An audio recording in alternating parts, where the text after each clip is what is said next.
Akshara polymers இது ஒரு UPVC profile company. இவங்க யூரோப்பியன் ஸ்டாண்டர்ட்ல அட்வான்ஸ் ஜெர்மன் டெக்னாலஜியோட தயாரிக்கப்படும் யூபிவிசி டோர்ஸ் அண்ட் விண்டோஸை விதவிதமான கலர்ஸ்லையும் அஃபோர்டபுள் பிரைஸ்லையும் தராங்க. இவங்களுக்கு தமிழ்நாடு முழுவதும் ஹோல்சேல் டீலர்ஸ் தேவைப்படுறாங்க. பெஸ்ட் பிரைஸ்லையும் குவாலிட்டியாகவும் யூபிவிசி ப்ரொஃபைல்ஸை எப்போ எவ்வளோ கேட்டாலும் சப்ளை பண்ண ரெடியாக இருக்காங்க.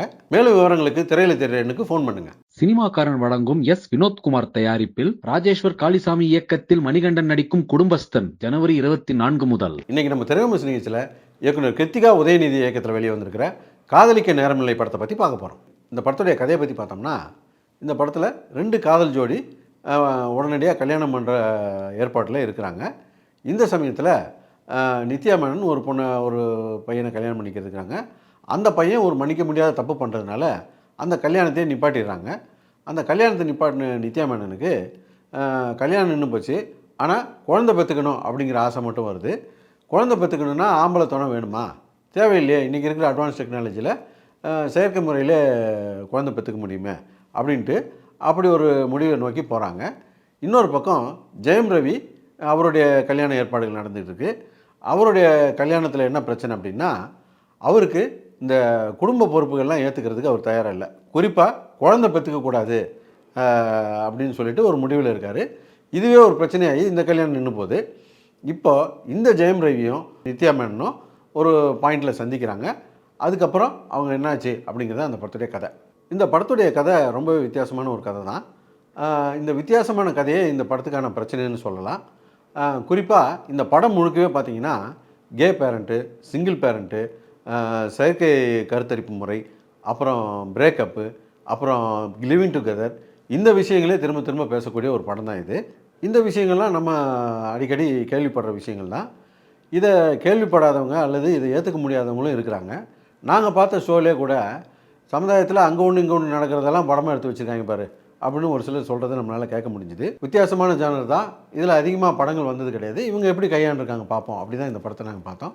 ஜானராக அவங்க ஒரு நல்ல வித்தியாசமான ஒரு ஜானரை தேர்ந்தெடுத்துட்டாங்களே தவிர கதையாக திரைக்கதையாக இவங்க வித்தியாசமாக பெருசாக ஒன்றும் ட்ரை பண்ணல. இன்னும் சொல்லப்போனால் இவங்க வசதிக்கு ஏற்ற மாதிரி கதையை வளைச்சி எழுதிக்கிட்டாங்க. இது ஒரு குக்அப் பண்ண ஒரு கதை மாதிரி தான் இருந்தது. குறிப்பாக சொல்லப்போனால் ஹீரோயினும் எதாச்சியாக ஒரு இடத்துல சந்திக்கிறாங்க. மறுபடியும் இன்னொரு இடத்துல எதாச்சியாக சந்திக்கிறாங்க. மறுபடியும் அவங்க பல வருஷம் கழித்து ஒரே தொழிலை செய்கிறாங்க. ஒரே இடத்துல மீட் பண்ணுறாங்க. மறுபடியும் அவங்க குடியிருக்கிறது ஒரே ஃப்ளாட்டில் குடியிருக்கிறாங்க. மறுபடியும் சில வருஷம் கழித்து பிரிஞ்சவங்கெல்லாம் திரும்ப ஒன்று சேர்றாங்க.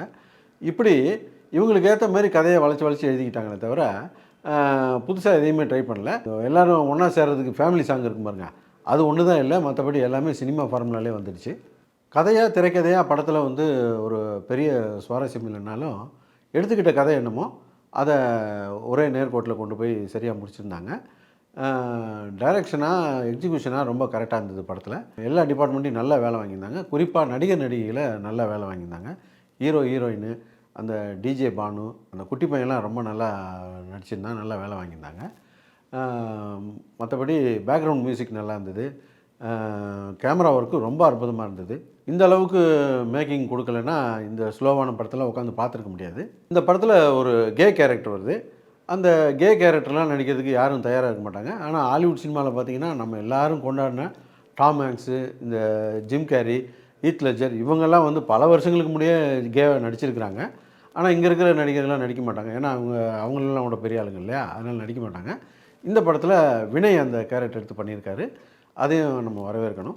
படம் முழுக்க போர் அடிக்குதுன்னு சொல்ல முடியாது. ரொம்ப ஸ்லோவாக இருந்தது. செகண்ட் ஹாஃப்லலாம் செகண்ட் ஹீரோயின் வந்ததுக்கப்புறம் கொஞ்சம் கிரிப் ஆச்சு. அந்த எபிசோட் நல்லா இருந்தது. அதுக்கப்புறம் பர்த்டே சீனில் ஒரு ட்விஸ்ட் இருக்கும், அதெல்லாம் நல்லா இருந்தது. இந்த மாதிரி படம் முழுக்க ஒரு 10 இடத்துல இருந்திருந்தால் முழு படமே சுவாரஸ்யமாக இருக்கும். மொத்தத்தில் இந்த படம் எப்படி இருக்குது அப்படின்னு கேட்டிங்கன்னா, இது ஒரு வித்தியாசமான அதே சமயம் கொஞ்சம் சிக்கலான கதையை எடுத்து பண்ணியிருக்காங்க.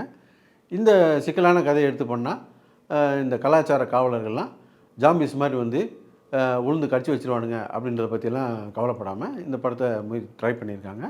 அதை வரவேற்கணும். ஆனால் இந்த கதையை ஏற்றுக்க முடியாதவங்களால் முழுமையாக ஏற்றுக்கவே முடியாது. அது அவங்களுக்கான படம் இது கிடையாது. ஏதோ வித்தியாசமான படம் பண்ணியிருக்காங்களே அப்படின்னு நினச்சி நீங்கள் இந்த படத்தை போய் பார்த்தீங்கன்னா ரொம்ப ஸ்லோவான ஒரு ஃபீல் குட் மூவி பார்த்த திருப்தி கிடைக்கும். குடும்பஸ்தன் starring Manigandan. Akshara UPVC doors and windows for your beautiful homes and offices.